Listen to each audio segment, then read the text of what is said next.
took the ratings, the TV ratings of the ACC the last 2 years, and then I ran it through this 60-40 percentage model. Mm-hmm.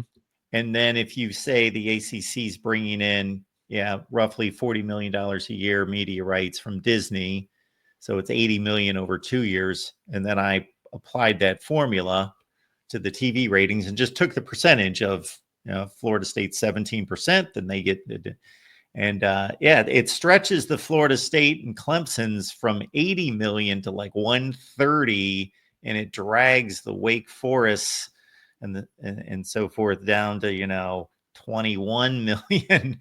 And Stanford's only getting a 30% cut, and Cal's only getting 30%, and SMU's obviously said Stanford's got more money than all the other schools combined. Mark, I think they'll be okay. Yeah, they'll be okay. Cal maybe not though. Cal's struggling, I think. Yeah, they have a lot of facility issues out there that they need to address. Yep. Stanford, the thing that I've never had anyone settle for me on Stanford is how much are they willing to take this ridiculous endowment on the academic side and give it to sports, though? Yeah, that's fair. I don't know if they're willing to mix those two numbers or not. Who knows? It's hard to tell. But yeah, it's definitely going to be. If I'm Louisville, Mark, and Louisville, I'm sure feels good about their brand. Louisville's a strong. I mean, they've won national championships in basketball.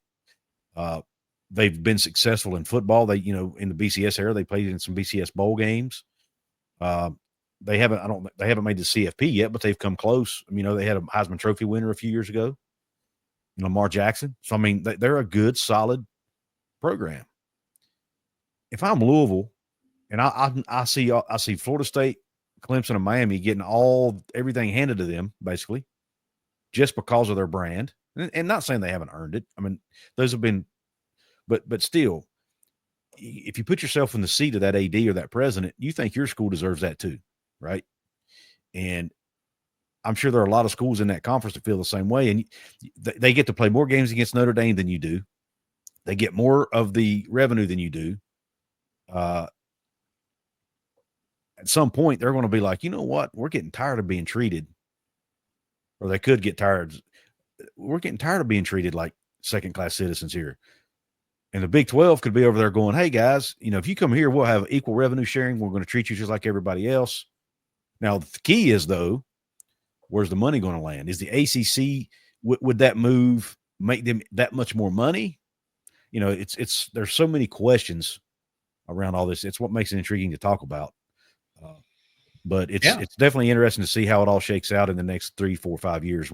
As these buyouts decrease in the ACC and become more affordable, and now you got private capital and private equity involved in college sports now. How many of these schools go find a private equity company to buy their way out of a conference? It's going to be very interesting to see how all this shakes out down the road.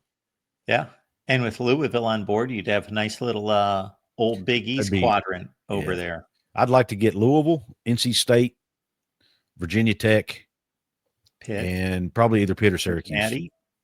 Cincinnati. You'd have a nice little. Mm-hmm. And if you had Louisville and Pitt, you're adding 2 more rivalry games into your, or actually 3 more rivalry games into your, because Cincinnati Louisville's a rivalry. Pitt Cincinnati is a rivalry. Not to the same level as Pitt West Virginia, but there is a rivalry there. West Virginia Louisville's a little bit of, at one time had a pretty decent rivalry going. And geographically, it gives West Virginia some more, and Cincinnati in that case, some more schools that are within driving distance, right? Which, at the end of the day, these athletic departments don't like spending all this money on travel. Yeah. And the wear and tear it takes on the student athletes, especially in the Olympic sports. Not so much in football, but on the Olympic sports.